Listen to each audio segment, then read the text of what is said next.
Welcome to this session about learnings and takeaways from running a business during COVID.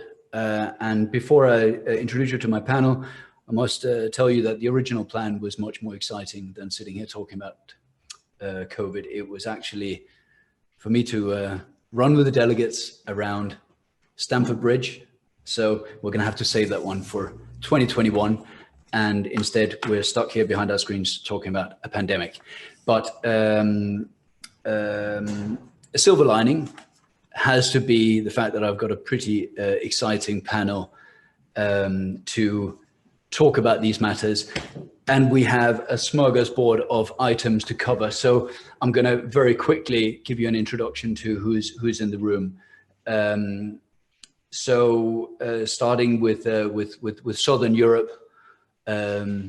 Laura, COO, ENGIE Italia, has promised us some insights from both local and global, and she has a leg in both parts of ENGIE's business, so very, very excited about that.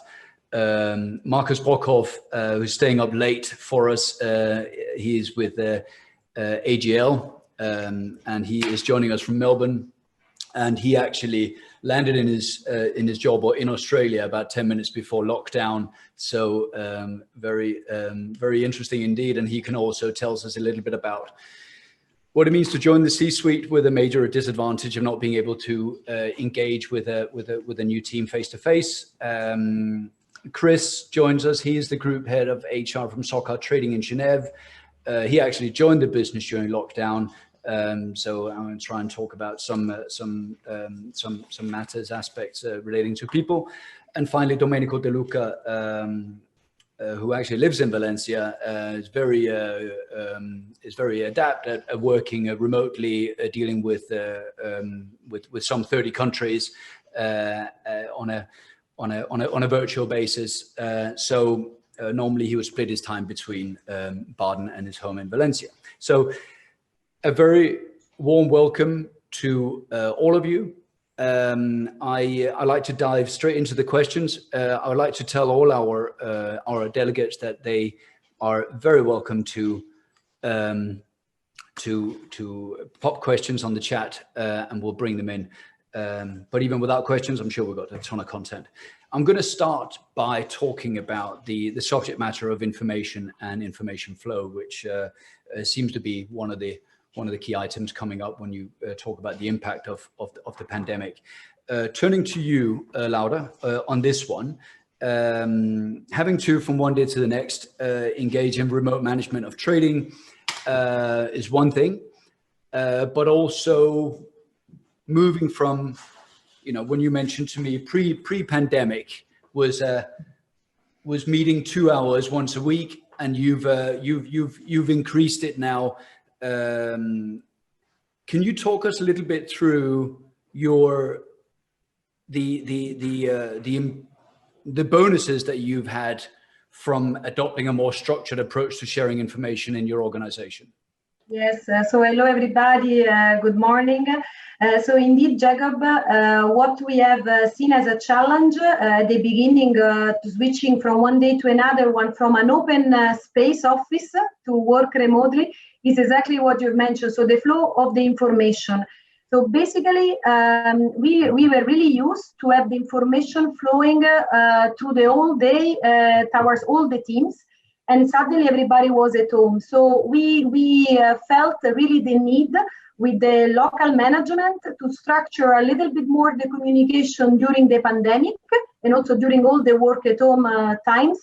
And what we have done is a series of, let's say, checkpoints between the local management, but also with the teams through the whole day. So to give you an example, with the local management team, we have put, let's say, one morning meeting and an afternoon meeting, very short ones, just to align on the information on the day, on the business. To this meeting, also HR was joining to be sure that we were also aligned on the latest news HR-wise, which was very important during the switch to the work at home. Then also with my team, I put a checkpoint meeting during midday every day, so that the information that I was getting, let's say, from HR and from the management team were passed on, but also to get the input from them and from their teams on how the situation was developing and how they were able to cope with the work at home, full work at home situation. And this one, let's say, was at a local level, but also it was organized more at the level of the business unit, which is a business unit which is global. So we are based in Rome. So this is I work for the Rome office, but actually we have 16 offices around the world with headquarters in Paris. So we also had to make sure that the connection with the other teams were still, let's say, flowing and up to date. And so there were town hall meetings organized also by the different, let's say, teams in around the world. Okay. So this one, I think it helped us a lot. Let's just stick to the point around structured information and how it flows. Now, turning to you, Chris,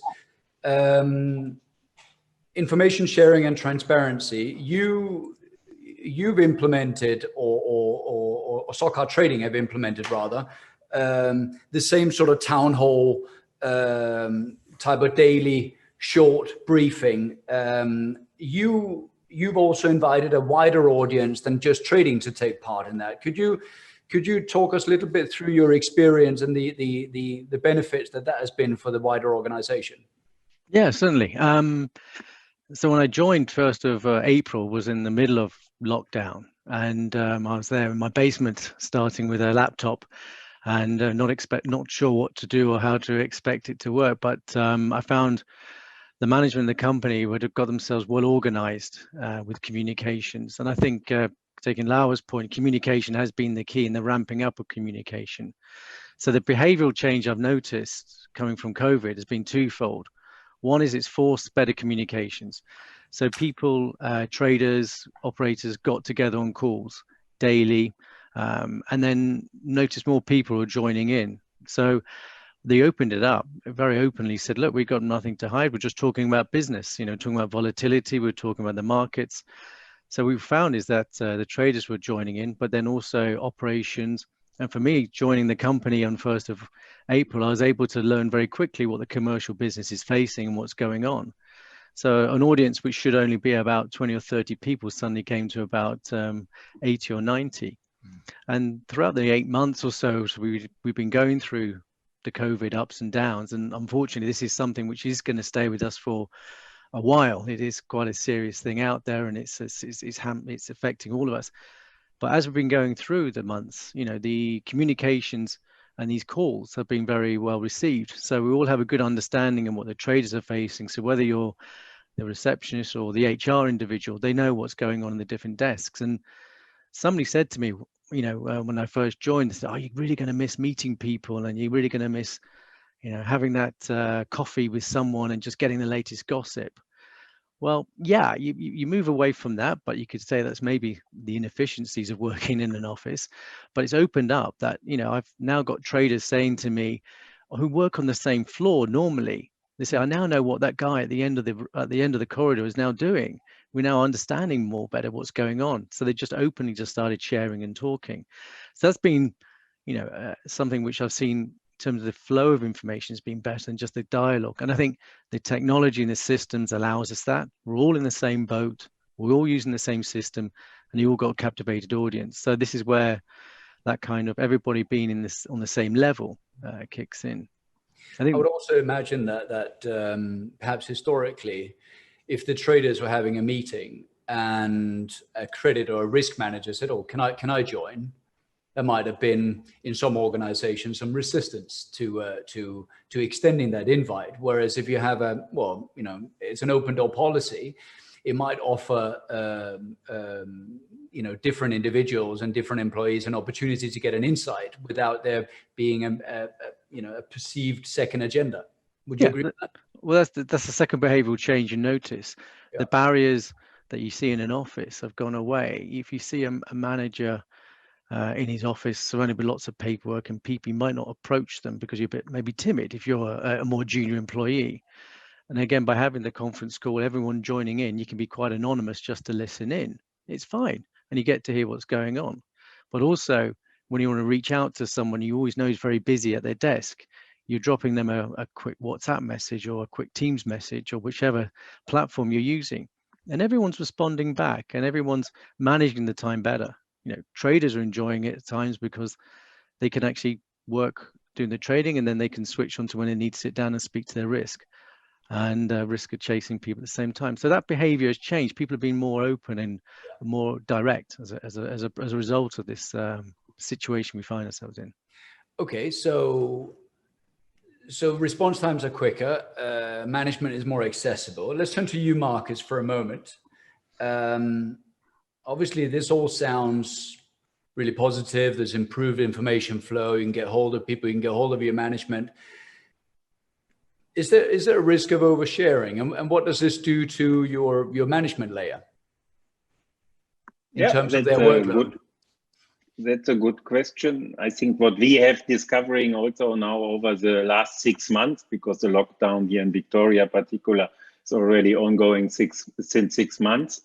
So we see quite an increase in meetings over VC, and then what we discover in addition, that more and more topics which normally would be decided on working level are escalated to the top management. So we see more and more involvement of the executive team, which seems to be a bit a reason, because you can relatively easy invite for a Teams meeting, and then suddenly a lot of topics which are normally not discussed with the executive teams are then discussed with the executive team. So we see quite a dramatic increase of meetings as well.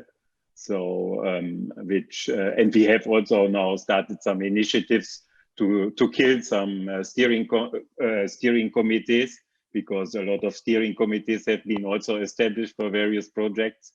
So we try to streamline again our organization in order to come a bit back to normal, because it was quite a huge amount of meetings which have been raised. Yeah. So would you say that there's been a trend of sort of dropping the accountability and just pushing things further up the chain and sucking management time? Yes, it seems to be that some tendency was there to just take not accountability and escalate it more to the executive team. Yeah. Okay, thank you, Domenico. Just turning to you for a moment. I mean, you run a hub model already, decentralized by default. So, you know, your hubs already have a virtual link with HQ. I appreciate that there is always the benefit of key individuals traveling from HQ to the hubs and vice versa. But have you seen an improvement in the interaction between your hubs and HQ during the pandemic, or is it business as usual? You're on mute, my friend. Exactly. So, yes. Can you hear me now? Okay. Good.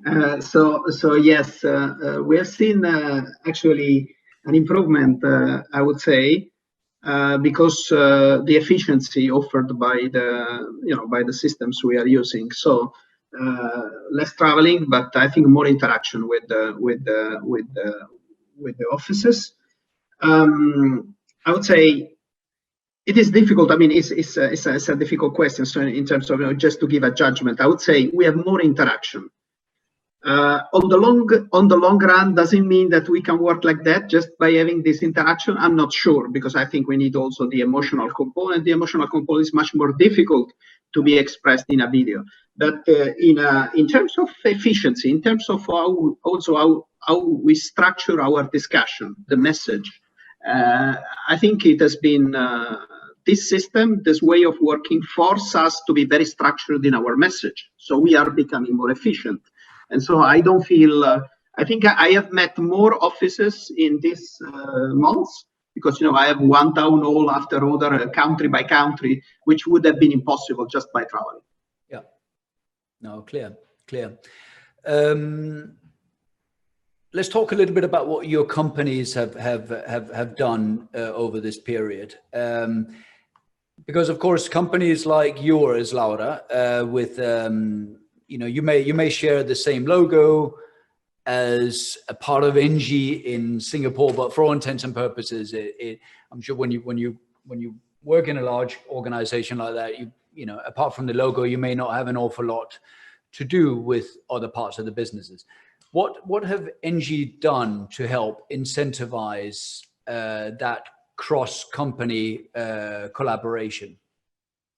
So basically, at the level of the business unit, there has been very interesting initiatives. The EXCOM, so the Executive Committee of the BU, has organized once a week during the pandemic, but this is still going on now, of course, not every week anymore, but every 2 weeks. It's let's say a presentation, so half presentation, half Q&A with the whole business unit. So we're talking about 1,400 people connected from all over the world. And it's nice because we receive messages from the executive committee really on business news. So we also had market updates. There was also HR from the BU giving also updates on the situation. And I think one very interesting thing is the fact that each country could present the activity during this webcast. So we have presented the activities in Italy, Singapore has presented theirs, UK, Spain. So it was really great, and we got to know better the activity of our colleagues.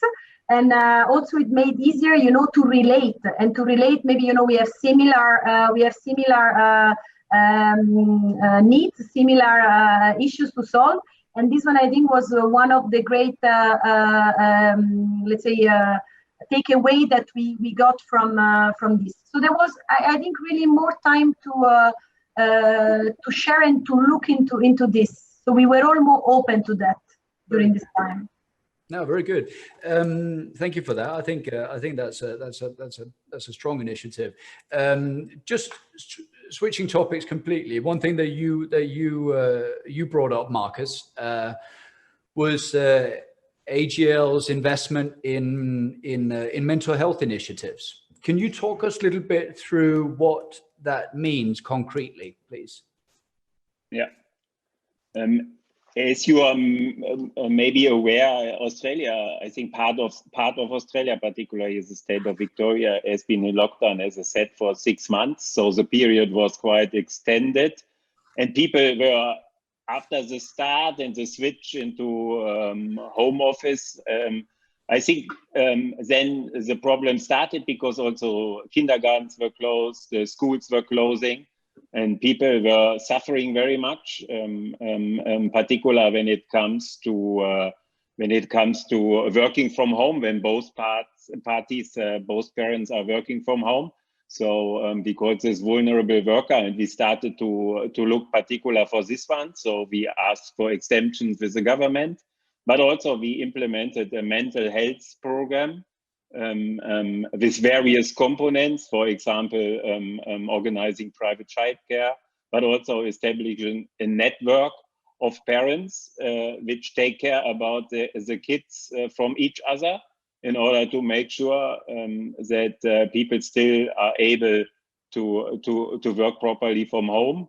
In addition, because the period is quite long, we have established an employee assistance program for people who are really harming themselves. So it's a kind of hotline with psychologists, anonymous, and people can call there anytime.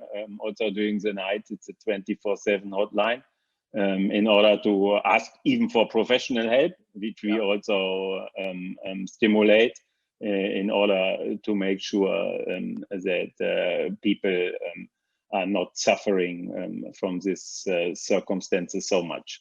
And then, okay, we have also quite some subcontractors.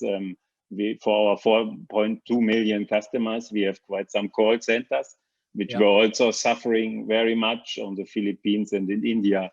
Also there, we try to support them to the utmost in order to make sure, and also put a lot of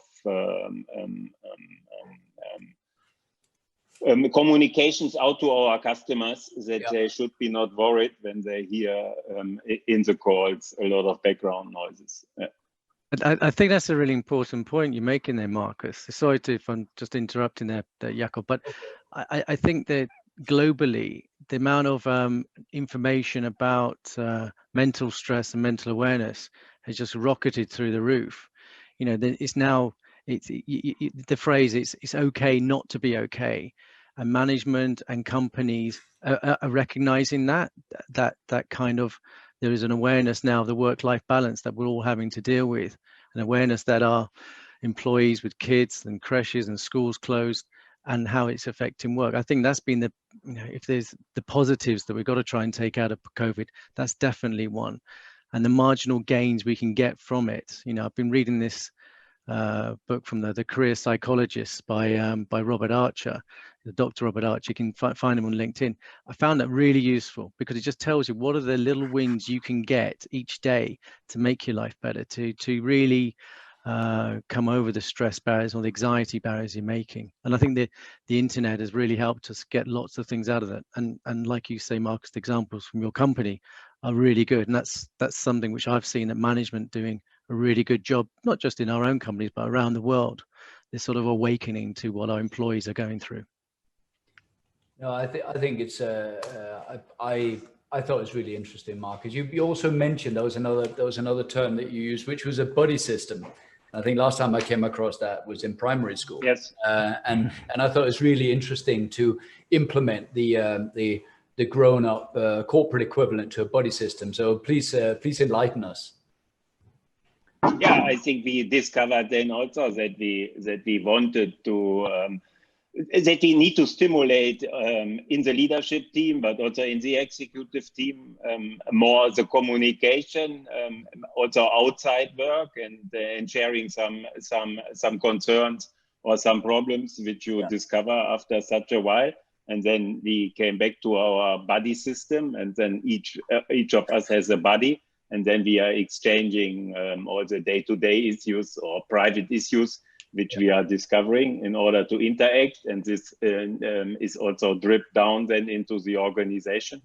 And I think that's a very good system in addition to all the programs which we have established here.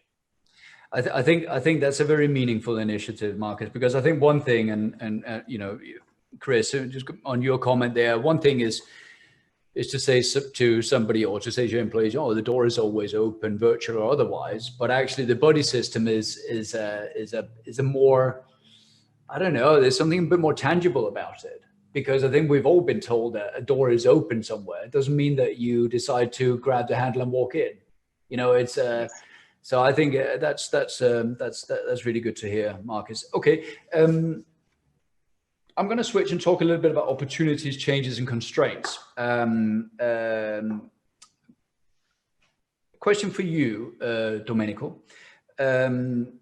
Your traders, like any trader in this market, have enjoyed some opportunities from the increased volatility during the pandemic, and just want to get your thoughts on kind of now the honeymoon period firmly over. Are your traders as enthusiastic about the opportunity as a risk-hungry trader in these markets? What's your take on it? Thank you.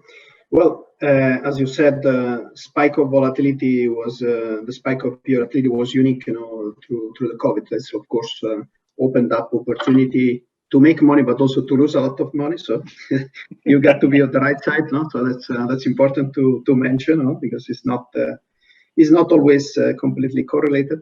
But definitely it gets the people very focused in this moment. No, you have high volatility, and then a good trading organization wants to analyze and to take the opportunity very quickly. Now this was concomitant with the locking down of all activities, with with the lockdown, and basically our traders had to work. So they started in taking the position before the COVID, and then they had to manage this position being from home, basically everybody being from home. And I discussed with them, of course, and to understand what was their psychology in this period. And it was quite interesting to learn that for many of them, actually, was good to communicate, as I said before, probably in a very structured way. When you are in the trading floor, you have a much more informal communication. And this informal communication sometimes is not so structured. It's not, doesn't go to the point, or maybe, you have heard, but then you are jumping on other things. So you forcing the people to stay at home, forced to have a very, very more deep analysis of the trade, and force you to have a much more, a better way to communicate. And this, I think, has been instrumental. That's something very positive. I don't want to conclude with that. I want to say that this is, that's the solution also for the future, because this is something also we don't have enough data to analyze. So we have now 6 months, and this has worked. But how long can we work in that state? I'm not sure. So for sure now that many traders want to go back to the office. Yeah. Because first of all, the infrastructure they have at home is not the same as they have in the office. I mean, that's very important.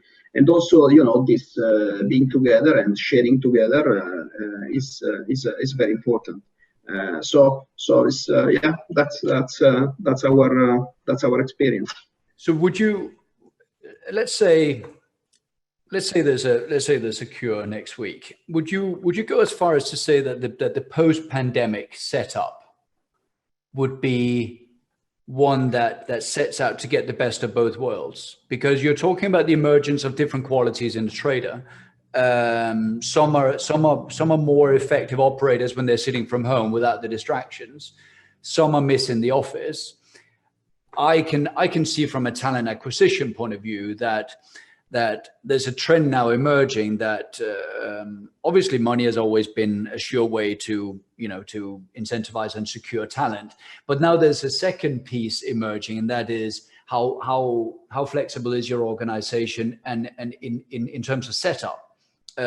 Not just technology wise, but also culture wise, to allow you as a trader no disadvantage of working from home. So, more specific questions to you. Do you think that it's viable post-pandemic for a player like AXPO to have a dual setup? Yeah, well, I think so. I think, of course, not, the idea of having everybody at home, I don't think is viable on the long run. But it will be viable to have a part of the traders working from home. I consider also the skill set of the traders, as I think that's what you were mentioning, will change through the years, will evolve, is already evolving. So we see more and more quant / data scientists coming into the trading floor to have better, even better analysis of the data. Sure. And I think this kind of profile probably will suffer less, to be not in the trading floor and to work from home. I mean, now not necessarily on the trading side, but on risk management, I received comment from our people. Many of them were saying, working on, let's say, complex models. Yeah. They were saying, well, actually, we prefer to work from home because finally we are not interrupted in each x minutes on the week. So I mean, for many. Was better because they could achieve more during this period. But once again, on the long run, I'm not sure, and of course, it depends very on the individual person. Okay. Let me just switch to you, Laura. Completely different subject, but also something which I will classify as a bit of an opportunity and what sounded like a great initiative from you guys, and it dovetails nicely with the future of working. Talk to me. And talk to our delegates about your survey group, why it was put together, and what the objectives of that group. Yeah, so basically we are started to have some think tanks on reflecting on how to work in the future, because this this was a time that brought us many changes, and some of them, as you say, we want to keep because it's it's making our life in some ways better. So in order to reflect on that, at the level of the business unit, basically we have created, let's say, an initiative. So this think tank I was talking about, which is voluntary, meaning that people can voluntarily join and be part of that. So anybody can be part of it. And next to that, there was a survey to get already, so for all the people to get already some input on the future ways of working. So where people could suggest their, let's say, wishes for a new working life in the future. And so the result of it will probably be for next year, but I'm sure that this will bring us to the next level in terms of different way of imagining our working life, let's say. Yeah. Okay. What do you think about an initiative like that, Chris, from an HR standpoint? Is that I thought it was quite meaningful. What do you think? I love the idea. The whole way of challenging and looking to change ourselves is great. You have got to take positives out of this negative. The way we've seen the behavioural changes already. Let's hope a lot of these can continue. In a big utopian world, we would love to have a way we can just dictate and maybe create our own work-life balances that optimize the work as well as optimize home. That would be fantastic. And I think we're all trying to find how does that work. The bigger problem you face, though, are sometimes elements which are out of our control, more around about maybe the country in which you're situated or working in, or the infrastructure that's been created. For example, in the UK, all the trains are very much privatized, and those companies are reliant on commuters. So if everyone's going to work from home, no one's going to be on the trains. And this is the issue they're facing at the moment. So it's government bailouts. We have all these offices, which are beautiful in Geneva and London, elsewhere around the world in Melbourne, but the office leases are for years and years. You can't just suddenly ditch an office because you've still got that cost base there. So I'd love the change. I want change and challenge ourselves, how we could manage differently, how we can empower our employees more, but how we can also ensure that the core things are being happened. But then you have these other factors outside about how do we challenge that with, costs associated with lease, or maybe from governments having to look at how they have got to re-change the whole infrastructure of their countries, and that's a big turnaround. So, as much as I, would love to see big changes, I think the changes we're going to see once we hopefully come out of this situation will be quite small for some companies because they just can't able to implement everything that they want to. But I think we will see change. How much can we change? I don't know. Depends on how what the companies can do, and also what the governments are prepared to change as well from a state perspective. No, good, very good point. Markus, I promised we were going to talk a little bit about coal-fired power stations as well. So I think we should end on that high note. You arrived after your dream move from the buzz of Alton to the barbecue of Australia, and you went straight into quarantine or lockdown, or whatever the term is. Let's talk a little bit about future-proofing a business that has an enormous operational component to it. So developing operational resilience, which of course probably took first priority as soon as you picked up the keys to your new job. Talk us through it. I think for me it was astonishing when I arrived here, with all the lockdown measures, particularly on the operational side of our power fleet. It's not only coal, it's a mixture of everything, 11,300 megawatt. But, for me, it was astonishing because you had to split rosters, you had to guarantee social distancing, and we had to conduct all the major outages and maintenance work.